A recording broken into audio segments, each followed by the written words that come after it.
हरिद्वार जिले में बढ़ते कोरोना के मामलों के बीच एक राहत भरी खबर आई है। जिले में कोरोना मरीजों के इलाज के लिए आ रही समस्याओं को दूर करने के लिए पतंजलि योगपीठ सामने आया है। कुंभ मेले में बनाए गए 150 बेड के बेस हॉस्पिटल और 500 बेड के बाबा बर्फानी हॉस्पिटल के संचालन में अब पतंजलि योगपीठ सहायता देगा। यहां पतंजलि योगपीठ के महामंत्री आचार्य बालकृष्ण और जिला प्रशासन के अधिकारियों की एक बैठक में इसकी जानकारी दी गई। दोनों अस्पतालों को 2 दिन के भीतर शुरू कर दिया जाएगा, जिसमें मौजूद संसाधनों के साथ पतंजलि योगपीठ की ओर से स्टाफ नर्स, आयुर्वेद डॉक्टर, योग प्रशिक्षक और उनके आवास भोजन के साथ आने जाने की सुविधा उपलब्ध कराई जाएगी। दोनों अस्पतालों में एक क्रिटिकल केयर फैसिलिटी उपलब्ध होगी, जिससे गंभीर कोरोना मरीजों को हायर सेंटर रेफर नहीं करना पड़ेगा।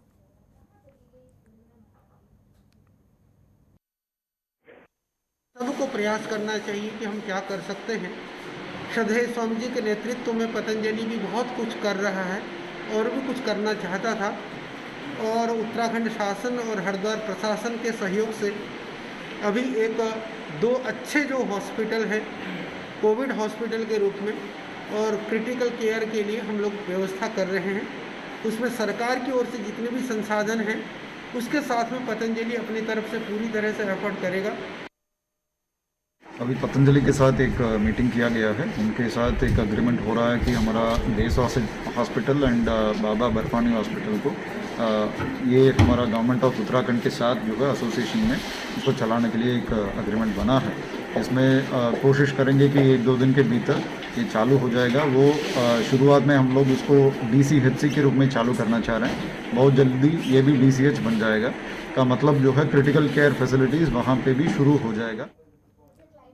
गुरुकुल कांगड़ी विश्वविद्यालय के भेषज विज्ञान विभाग में चल रहे औषधि पाठ के वक्त ने अपने विचार रखे और अमेठी विश्वविद्यालय नोएडा के प्रोफेसर रविंद्र कुमार रैना सहित कई श्रोताओं ने कार्यक्रम में हिस्सा लिया। वहीं गुरुकुल कांगड़ी विश्वविद्यालय के कुलपति रूपकिशोर शास्त्री ने बताया कि भारतीय समाज में प्राचीन काल में ही हर रोज अलग अलग कामों के लिए औषधि वस्तुओं का उपयोग किया जाता रहा है और कुंभ के दौरान गुरुकुल में 3.5 महीनों से आयोजित होने वाला पादप महाकुंभ सफल रहा। जिस तरह से आयुर्वेद की जानकारी देश के कोने कोने से लेकर विदेशों तक पहुंचाने के लिए वो पूरी टीम को बधाई देते हैं। भेषज विज्ञान के प्रोफेसर सत्येंद्र कुमार राजपूत ने बताया है कि भारत की रसोई एक फार्मेसी का काम करती है। तमाम जड़ी बूटियों का उपयोग मसालों के रूप में किया जाता है, जो भोजन के साथ साथ स्वस्थ बनाए रखने में सहायक होते हैं।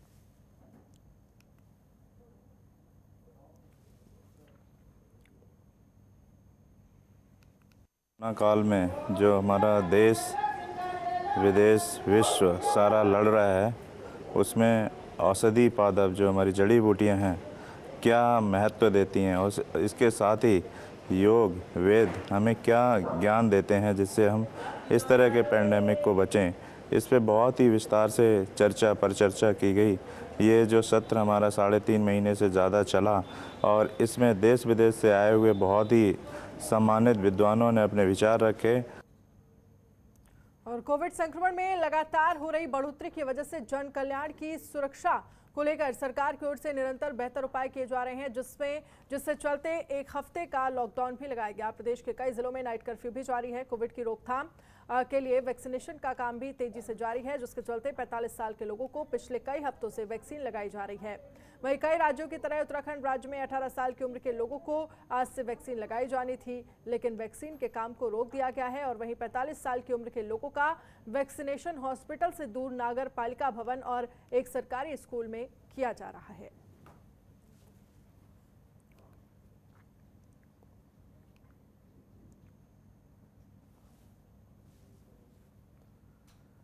उत्तराखंड के रामनगर में कोरोना मामले को देखते हुए नैनीताल डीएम ने सिर्फ मालधन में ही रविवार को पूर्ण लॉकडाउन की कैटेगरी में रखा। रविवार को मालधन पुलिस नैनीताल और उधम सिंह नगर की सीमा पर लॉकडाउन का पालन करती दिखी। जो लोग कोरोना की नियमावली का पालन नहीं कर रहे हैं, उनके खिलाफ भी महामारी अधिनियम में मुकदमा दर्ज किया गया है। और जो लोग बाहर से मालधन आ रहे हैं, उनको भी मालधन पुलिस कोरोना की जाँच के लिए रामनगर सामुदायिक स्वास्थ्य केंद्र भेज रही है।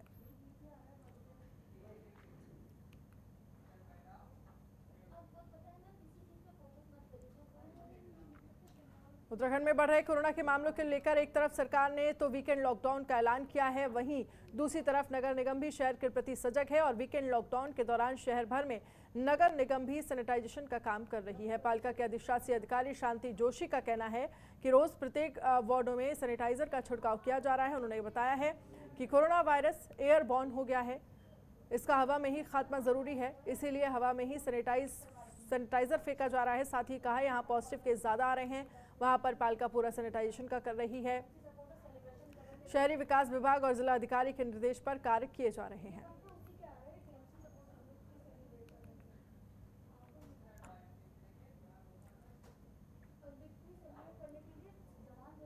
पूरे बिहार के साथ साथ गोपालगंज भी कोरोना की दूसरी लहर के प्रभाव से जहां पूरी तरह ग्रसित हो चुका है, वहीं गोपालगंज के डीएम डॉक्टर नवल किशोर चौधरी और एसडीएम अनिल कुमार रमन ने जिले के कोरोना संक्रमित मरीजों के लिए बड़ा तोहफा दिया है। डीएम डॉक्टर नवल किशोर चौधरी की पहल पर जिले के हथुआ डीसीएससी भवन में कोविड मरीजों का इलाज शुरू हो चुका है। ये भवन पूरी तरह से कोविड-19 मरीजों के लिए आधुनिकीकरण से लैस है, जिसका निरीक्षण करने के लिए गोपालगंज जिला अधिकारी डॉक्टर नवल किशोर चौधरी हथुआ पहुंचे। आपको बता दें कि हथुआ अनुमंडलीय अस्पताल में बने जीएनएम ट्रेनिंग सेंटर को हायर कर उसे कोरोना मरीजों के इलाज के लिए तैयार किया गया है।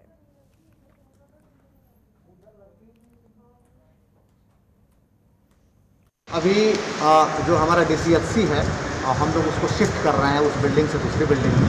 इसमें कई सुविधाएं अधिक हैं और आप देख रहे होंगे कि बेड का मार्किंग के साथ हम लोगों ने बेड लगाया है और इसमें हम लोग अभी 90 के अप्रॉक्स बेड हम लोगों ने अरेंज किया है। सारे बेड हमारे ग्राउंड फ्लोर पे हैं और सभी जगह अच्छी सुविधा उपलब्ध है, इसलिए उस डीसीएचसी को हम लोग यहाँ शिफ्ट कर रहे हैं। खबरों के निष्पक्ष विश्लेषण के लिए सब्सक्राइब करें जनतंत्र TV and press the bell icon. Never miss any update.